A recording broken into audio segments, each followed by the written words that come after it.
নগাঁও মহাবিদ্যালয়ত নগাঁও আৰু হুজাই জিলাৰ ছাত্ৰ ছাত্ৰীৰ অংশগ্ৰহণেৰে জিলা ভিত্তিত বিকশিত ভাৰত যুৱ সদন 2025 অনুষ্ঠিত। ধন্যবাদ। মই আপোনালোকৰ এই মাধ্যমক ধন্যবাদ আৰু কৃতজ্ঞতা জ্ঞাপন কৰিছোঁ আৰু মই অত্যন্ত সুখী যে ভাৰত চৰকাৰৰ ক্ৰীড়া আৰু যুৱ মন্ত্ৰণালয়ে ভাৰতবৰ্ষৰ অন্যান্য 300খন প্ৰতিষ্ঠানৰ লগতে নগাঁও কলেজ অট'নমাছকো 2025 বৰ্ষৰ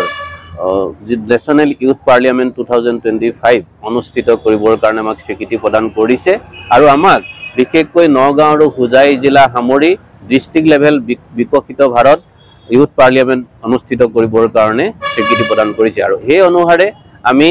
নগাঁও আৰু হুজাই জিলাৰ বিভিন্ন অনুষ্ঠান প্ৰতিষ্ঠানেই নহয় আমি 18ৰ পৰা 25 বছৰ বয়সৰ যুৱক যুৱতীসকলক অনুপ্ৰাণিত কৰিবলৈ চেষ্টা কৰিছিলোঁ আৰু আমাৰ প্ৰতি সঁহাৰি জনাই 1062 গৰাকী যুৱক যুৱতীয়ে পঞ্জীয়ন কৰিছিল মাই ভাৰত পৰ্টেলত আৰু সেই মাই ভাৰত পৰ্টেলত 1062 গৰাকী যুৱক যুৱতীৰ পৰা আমি 156 গৰাকী যুৱক যুৱতী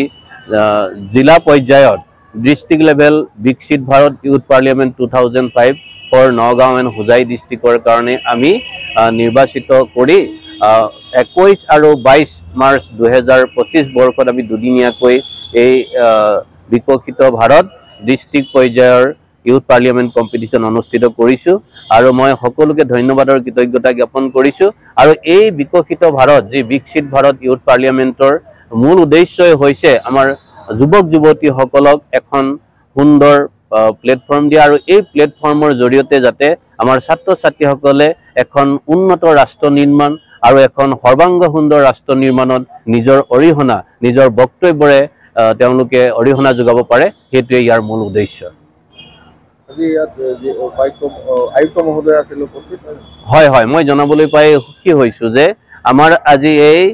যি বিকশিত ভাৰত ইউথ পাৰ্লিয়ামেণ্টৰ দুদিনীয়া কাৰ্যসূচী আদৰণি অনুষ্ঠানত নগাঁও জিলাৰ আয়ুক্ত শ্ৰদ্ধাৰ নৰেন্দ্ৰ কুমাৰ চাহ ডাঙৰীয়া আৰু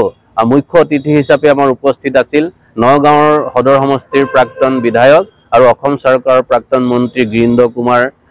বৰুৱা ডাঙৰীয়া তেখেতলোক দুয়োগৰাকীয়ে ছাত্ৰ ছাত্ৰীসকলক অনুপ্ৰাণিত কৰি আৰু এটা অনুৰোধ কৰিছিল যে বিকশিত ভাৰত এখন সুন্দৰ সৰ্বাংগ সুন্দৰ ভাৰতবৰ্ষ হোৱাৰ কাৰণে আমাৰ যুৱক যুৱতীসকলে কিঞ্চিত পৰিমাণে হ'লেও অৰিহণা যোগাব পাৰে।